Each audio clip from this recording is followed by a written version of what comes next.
Juste un instant. Chers collègues, cher Premier ministre, Madame Premier ministre, j'aimerais d'abord vous remercier d'être venu à Ottawa et pour le travail que vous avez fait au cours de la dernière année pour bâtir un pays plus fort, plus résilient, plus indépendant. We're convening in the Sir John A. Macdonald building. Sir John A. believed that our nation's strength lay in its unity. And he said that, and I quote, "Canada is great in territory, great in resources, great in enterprises, great in capital." That's truer than ever. Our country is more united, ambitious, and determined than it has been in decades. And it's incumbent on all of us to seize this moment, build big things together. Le monde d'aujourd'hui change rapidement et plonge les familles et les entreprises canadiennes dans un climat d'incertitude et d'inquiétude. Et pour y remédier, on doit se concentrer sur ce qu'on peut contrôler.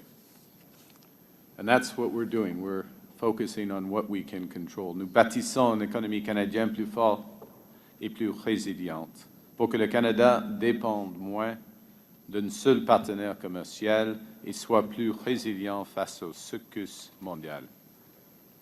Nous travaillons rapidement et constatant des résultats. Le Canada a signé 12 accords en matière d'économie et de sécurité sur 4 continents en 6 mois afin de forger des partenariats fiables à l'étranger.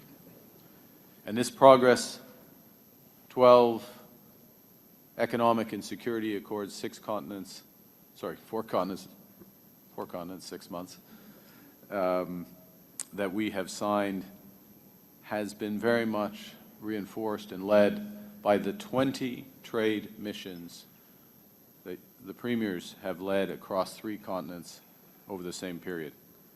One example is the new trade agreement with China that we all worked on together. Premier Mo was able to join. Part of that agreement unlocks more than $7 billion in export markets for Canadian farmers, ranchers, fish harvesters, and workers across our country.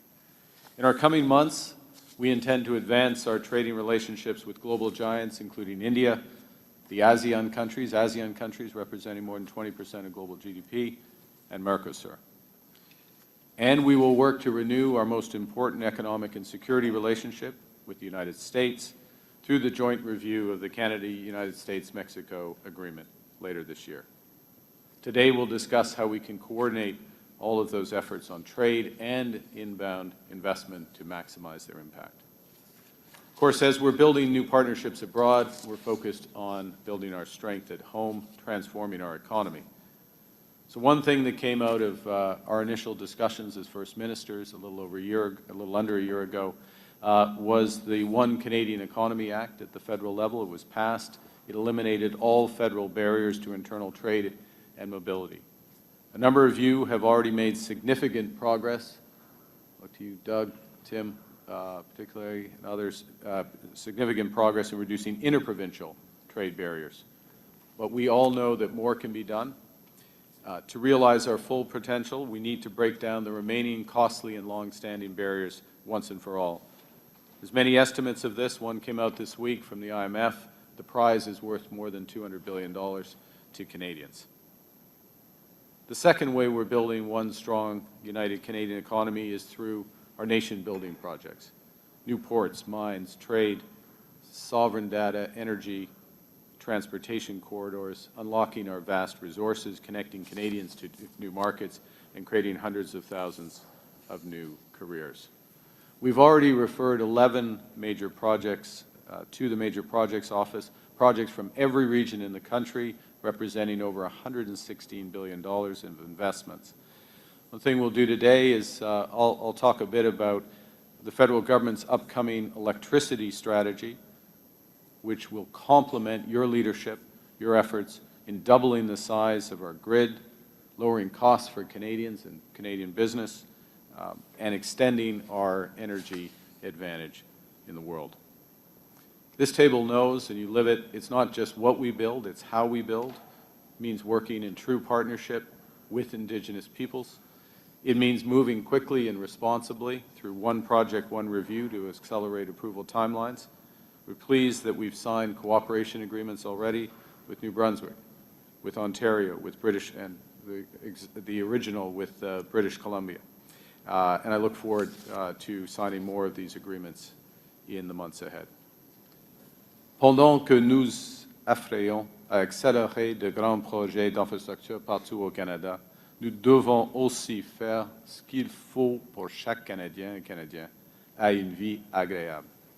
Et nous pouvons le faire en investissant dans l'infrastructure locale sur laquelle les gens peuvent compter chaque jour.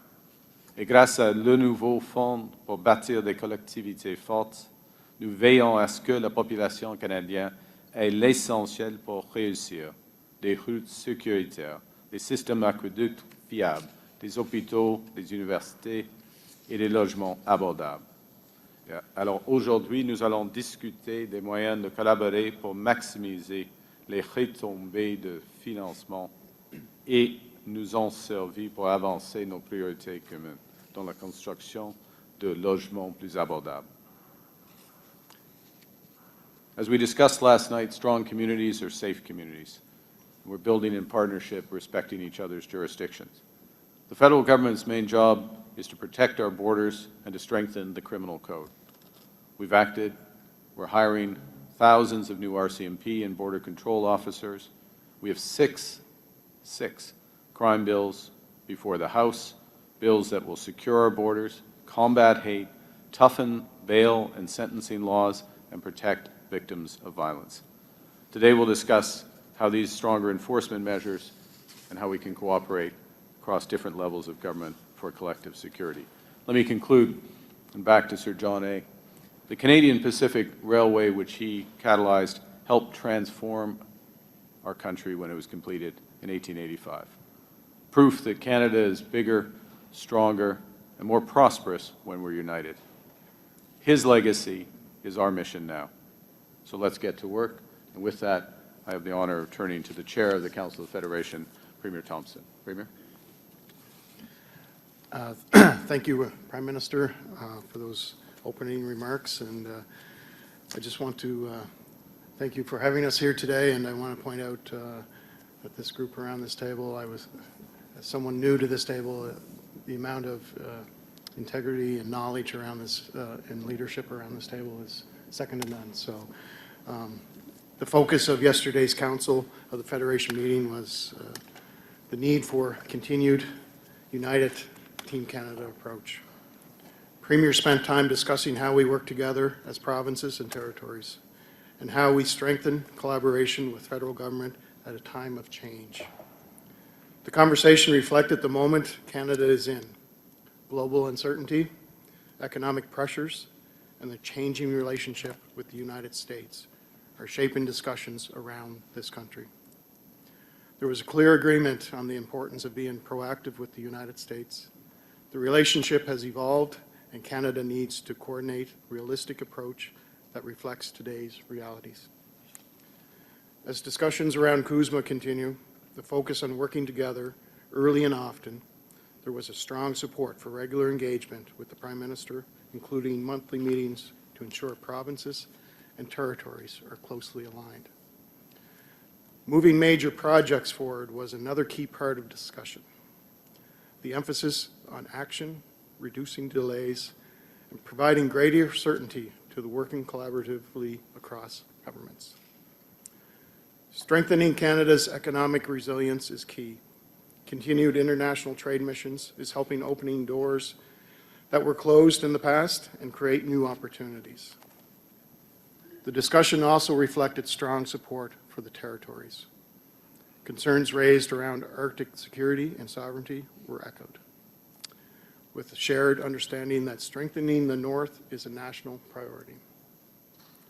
Throughout the meeting, the emphasis remained on staying united, working as one team across provinces and territories with the federal government, was seen as an essential meeting the challenge ahead.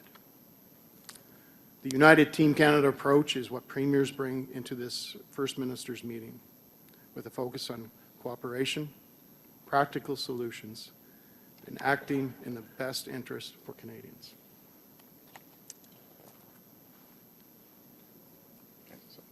Thank you very much, Premier. And I'll just thank the members of the media for their interest and attendance, and we'll just transition into the working part of this session.